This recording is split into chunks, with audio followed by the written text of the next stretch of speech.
히브리서가 기록될 당시에 성도들은 세속적이고 이단적이고 이교적인 가르침으로 인해 많은 신앙의 혼란을 겪고 있었던 것 같습니다. 13장 9절 히브리서는 그렇게 말을 하죠. 여러 가지 다른 교훈에 끌리지 말아라. 여러분, 우리가 따라가면 안 된, 받아들이면 안 되는 다른 교훈들이 있습니다.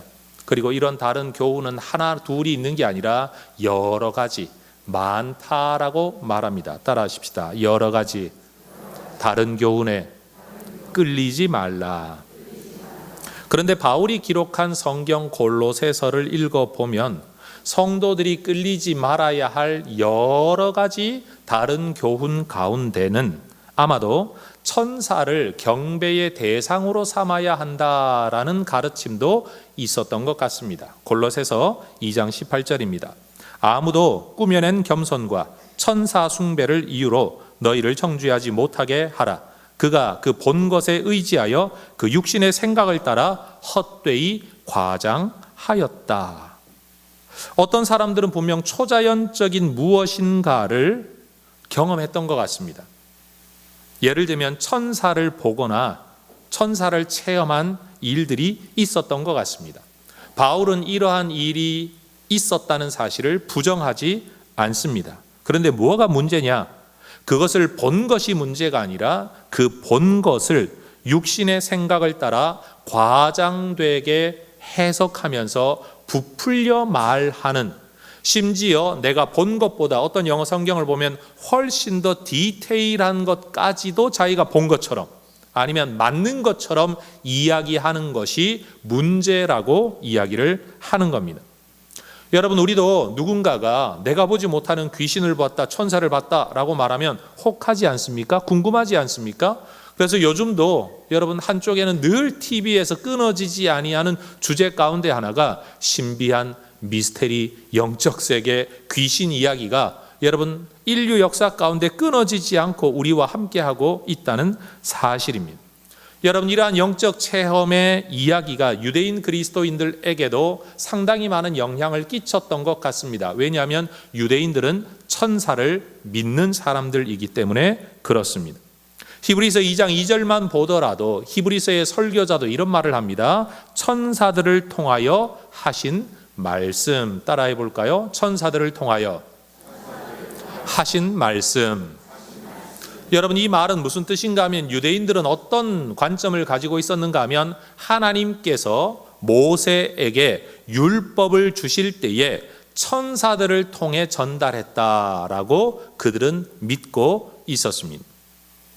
그렇기 때문에 그들은 천사의 존재를 믿을 뿐만 아니라 천사가 굉장히 대단한 존재이죠. 사실 그들이 믿고 있었던 율법 자체가 하나님이 하나님의 백성인 우리에게 준 선물이라고 믿었고, 율법이 우리 민족의 정체성이라고 믿고 있었고, 율법이 곧 하나님의 말씀이라고 믿고 있었는데 그 말씀을 전해준 존재가 천사이다가 보니까 율법을 강조하는 그들에게는 천사도 매우 매우 귀중하고 존귀한 존재로 인정될 수밖에 없는 거죠. 실제로 구약 성경을 보면 이스라엘 역사 속에서 인간이 아닌 영적 존재로서의 천사가 자주 등장합니다.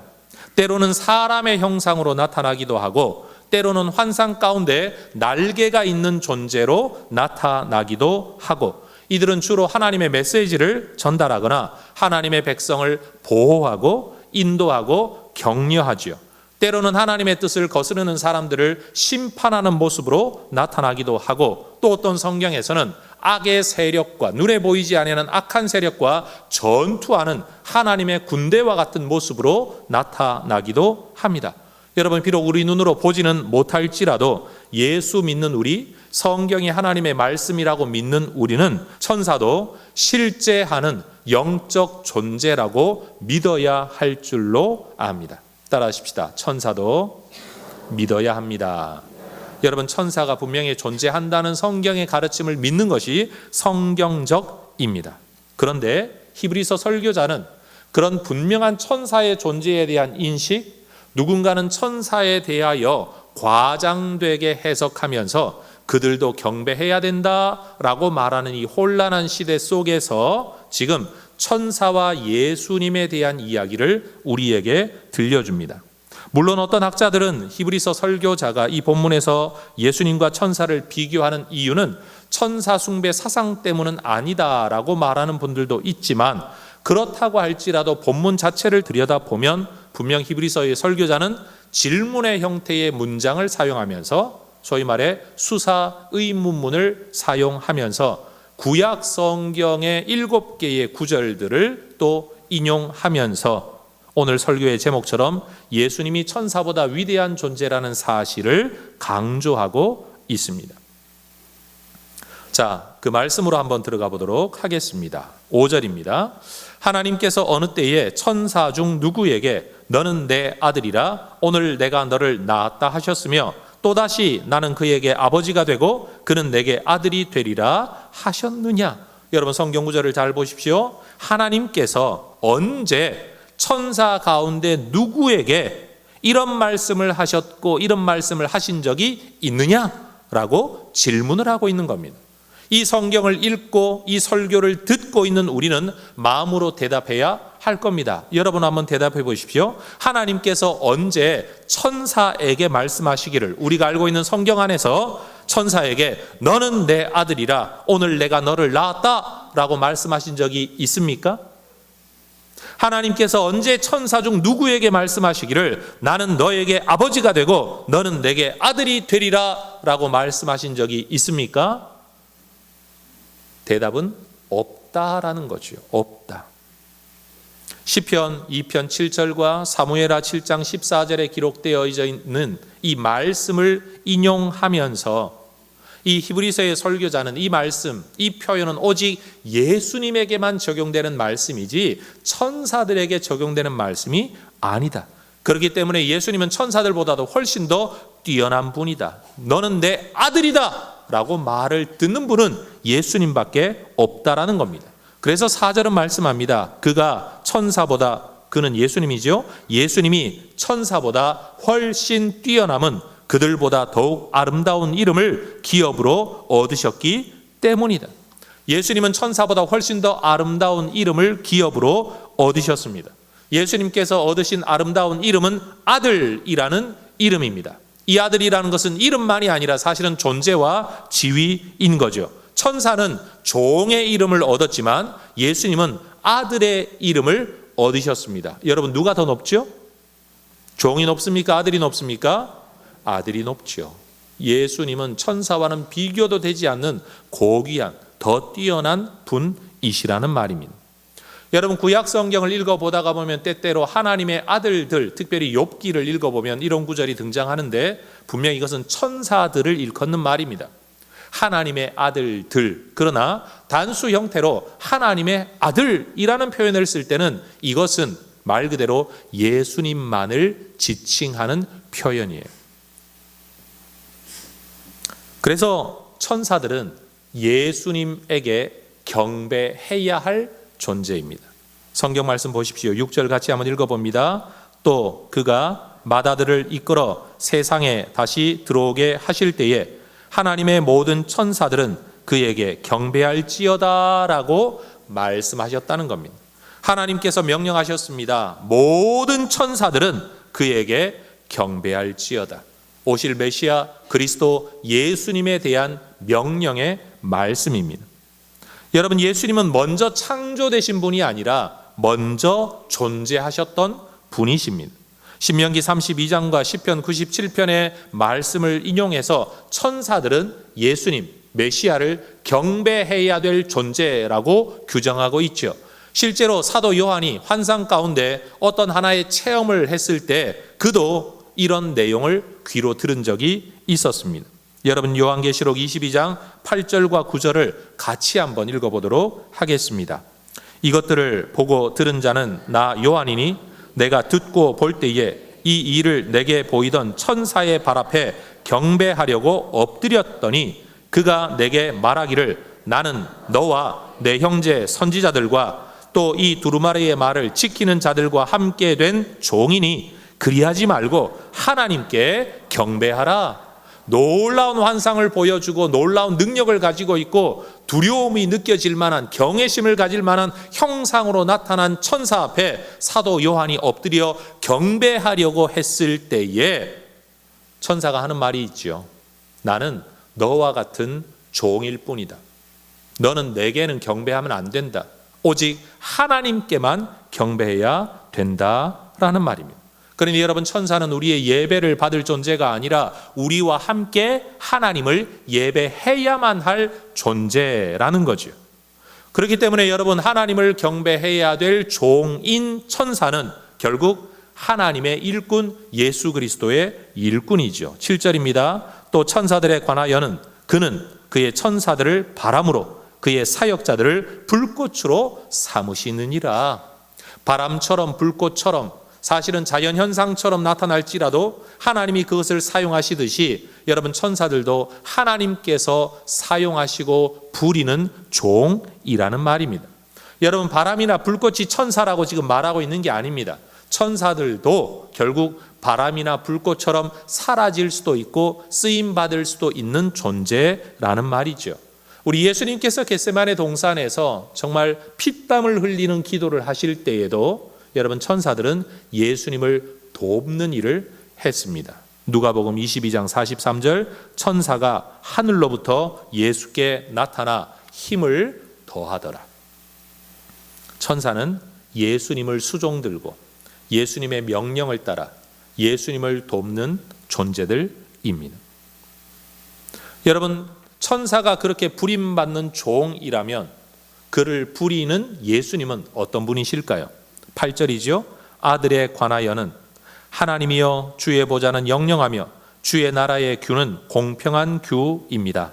주께서 의를 사랑하시고 불법을 미워하셨으니 그러므로 하나님 곧 주의 하나님이 즐거움의 기름을 주께 부어 주를 동류들보다 뛰어나게 하셨습니다.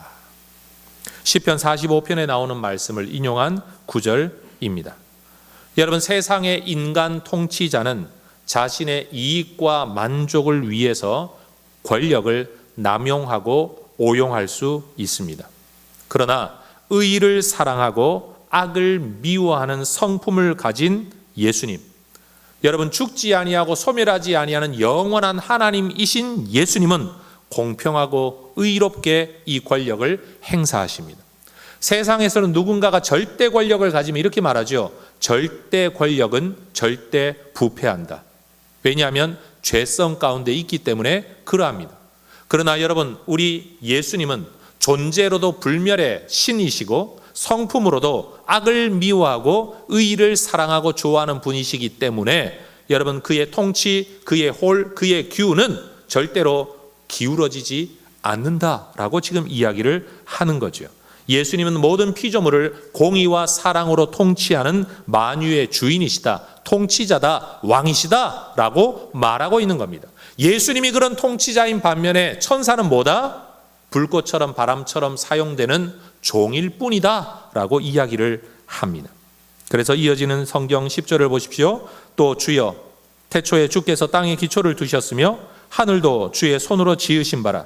그것들은 멸망할 것이나 오직 주는 영존할 것이요 그것들은 다 옷과 같이 낡아지리니 의복처럼 갈아입을 것이요 그것들은 옷과 같이 변할 것이나 주는 여전하여 연대가 다함이 없으리라. 모든 피조 세계와 피조물은 여러분 소멸됩니다. 갈아입어야 됩니다. 그러나 우리 하나님 예수님 창조주이신 주님은 변하지 않는다. 시편 102편의 말씀을 인용해서 히브리서의 설교자가 말하고 있는 거죠. 여러분, 성경을 보면 인간의 타락이 있기 전에 천사의 타락이 먼저 있었습니다. 자, 따라하십시다. 천사는 하나님이 아닙니다. 다시, 천사는 피조된 영적 존재일 뿐입니다. 여러분, 천사는 절대 하나님이 아닙니다. 하나님만 영존하시고 하나님이 천상세계의 피조물을 만드셨는데 그게 천사들입니다. 그리고 육신을 가진 우리를 만드신 게 인간입니다. 그런데 우리가 보지 못할 때에 벌써 이 천사들도 변질되고 타락했습니다. 천사들도 악을 행했습니다.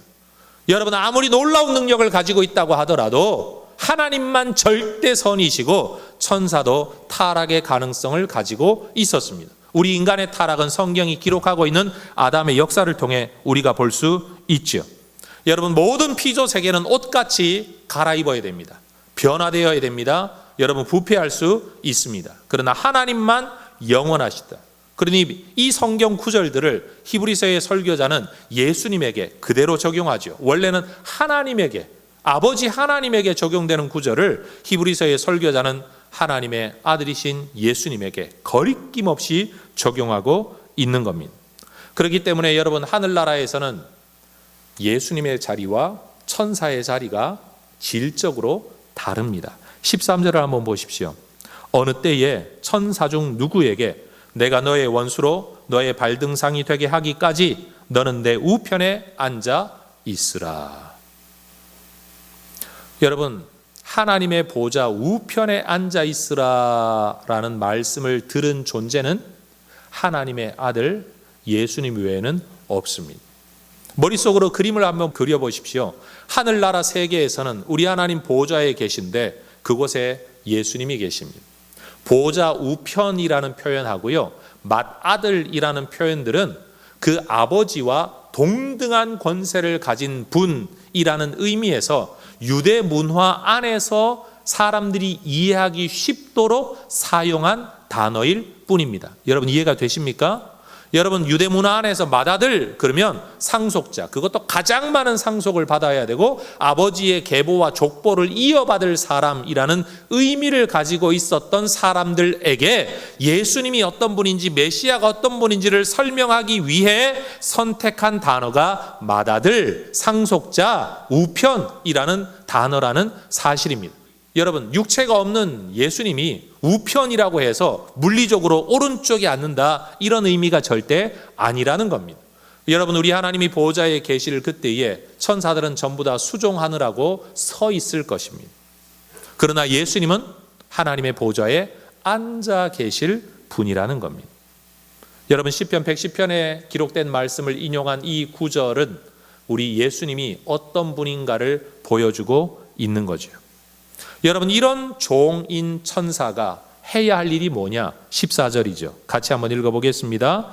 모든 천사들은 섬기는 영으로서 구원받을 상속자들을 위하여 섬기라고 보내심이 아니냐.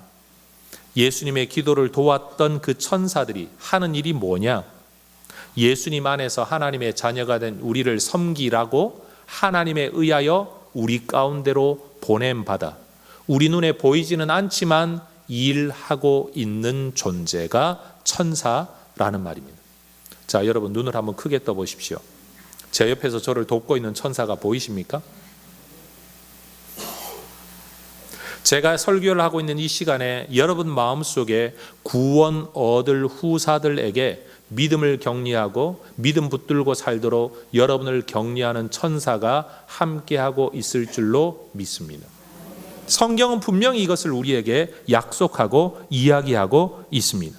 예수님께서도 우리 하나님의 백성들을 돌보는 천사에 대하여 직접 말씀하신 적이 있습니다. 마태복음 18장 10절, 삼가 이 작은 자 중에 하나도 업신여기지 말라. 너희에게 말하노니 그들의 천사들이 하늘에서 하늘에 계신 내 아버지의 얼굴을 항상 배옵느니라.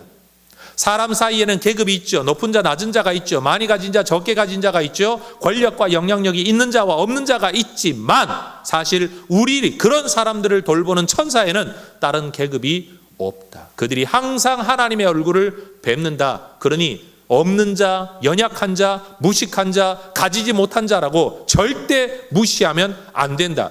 사람들, 세상에서는 가진 자는 권력 있는 자에게 더 가까이 갈 수 있죠. 권력 없는 자는 힘 있는 사람을 볼 기회도 없습니다. 그러나 예수님은 분명히 말씀하셨습니다. 힘 없는 소자라고 할지라도 그의 천사가 하나님을 직접 뵙고 있다.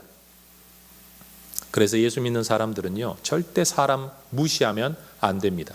돈으로 무시하면 안 되고, 지식으로 무시하면 안 되고, 권력으로 무시하면 안 됩니다. 하나님께서 주의 천사를 통해 그 사람을 돌보고 지키실 뿐만 아니라 천사를 통해 그 모든 우리의 이야기를 다 듣고 보고 계시기 때문입니다. 자, 우리 옆에 분에게 한번 인사하십시다. 저와 함께하는 천사가 보이지 않으세요?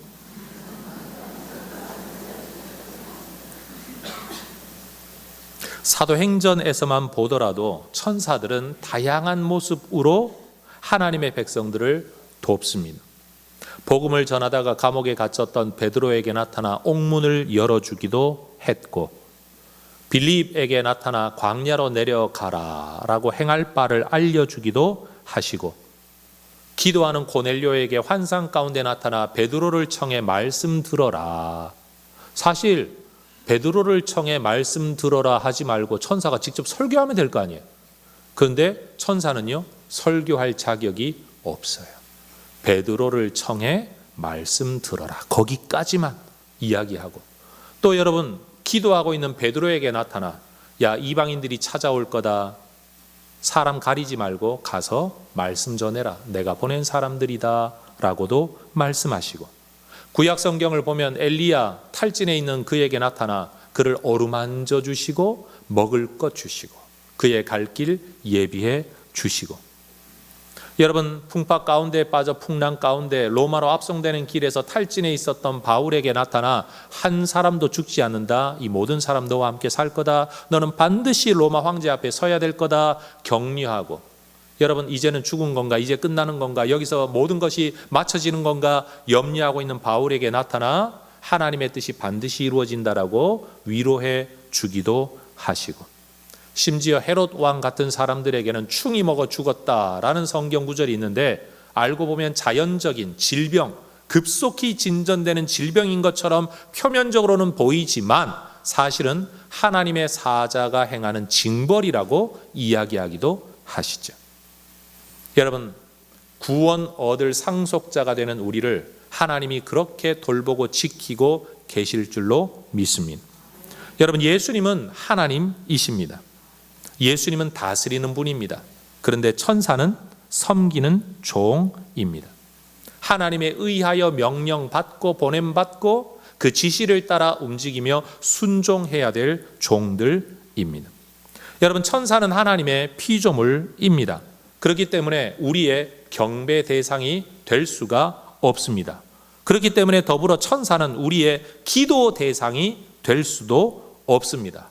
혹여라도 여러분들 가운데 잘못된 생각 가지고 있는 분들이 있었다면 오늘 천사에 대한 분명한 이해를 가지게 되시면 좋겠습니다. 천사는 예수 믿음으로 구원 얻을 우리를 섬기라고 보냄받은 하나님의 종입니다. 천사의 존재 양식은 영이고 천사가 하는 일은 우리를 섬기는 것입니다. 그렇다고 해서 천사가 우리의 종은 아닙니다. 우리가 그들에게 명령할 수 있는 것도 아닙니다. 오직 하나님의 명령을 받아 우리를 섬기도록 보냄받은 존재가 천사일 뿐이죠. 여러분, 천사와의 대화를 시도하지 마십시오. 우리가 대화하고 교제해야 될 분은 천사가 아니라 하나님, 그분 예수님인 줄로 믿습니다. 우리가 하나님께 드리는 모든 기도에 대하여 하나님이 명령을 내려 종들인 천사들을 통해 일한다고 하시더라도 우리가 천사에게 기도를 하거나 명령을 하거나 요청을 해서 이 일이 이루어지는 건 아니라는 겁니다. 모든 일의 중심에 주권의 자리에 오직 예수님이 계시다는 사실입니다.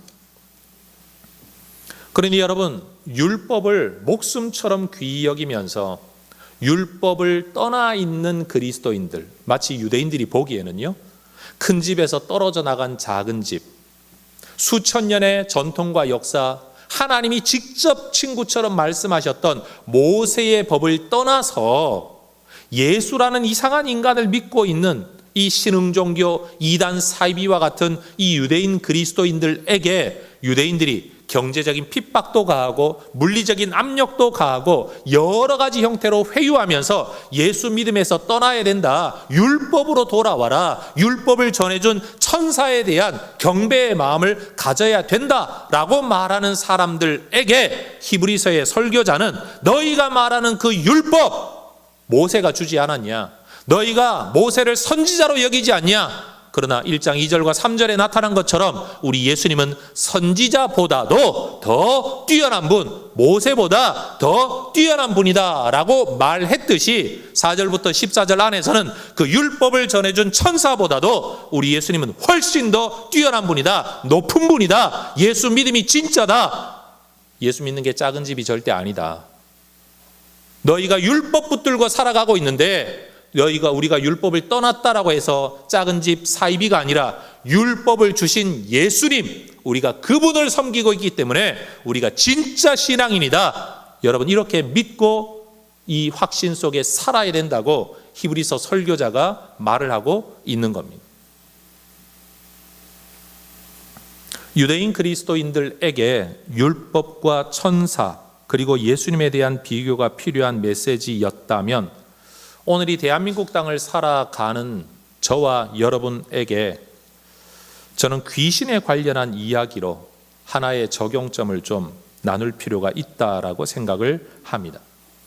대한민국 역사에, 우리 한민족 역사의 어느 한 시대를 단면으로 보지 않고 역사 이래로 현재까지 전체를 아우르는 통시적 관점에서 볼 때 우리나라 사람들의 전통 신앙은 한마디로 혼합주의 무속신앙이라고 말을 할 수 있을 겁니다. 아주 원시적인 시대에 생겨났던 자연 만물에 대한 정령 숭배 사상, 동물이나 어떤 존재에 대한 어떤 토템 신앙 그 위에서 때로는 여러분 불교가 들어오기도 하고 어느 시대에는 유교가 들어오기도 하고 어느 시대에는 도교가 영향을 미치기도 하고 지금은 기독교까지 들어와 있지만 사실 역사 딱 끊어내고 이것만 받아들일 수는 없잖아요. 결국은 이전부터 있어 왔던 사고방식 위에 기독교 신앙이 덧입혀진 것 뿐이죠. 그러다 보니까 예수 믿는 우리에게서도 여러분 영적 존재에 대한 인식이 성경으로만 형성되어 있는 게 아니라 우리도 모르는 사이에 무속적 사고방식, 문화 속에 세계관 속에 담겨 있는 이 사고방식이 영향을 미치고 있다라는 거예요. 심지어 기독교 이단 가운데 누군가는요, 이 무속적인 귀신론으로 오히려 성경을 해석하는 이단들도 존재하고 있다라는 말입니다. 여러분, 사람이 죽어 귀신이 되는 게 절대 아닙니다. 사람이 죽으면 귀신이 되는 게 아니라 사람이 죽으면 영생, 영벌 둘 중에 하나에 들어가게 됩니다.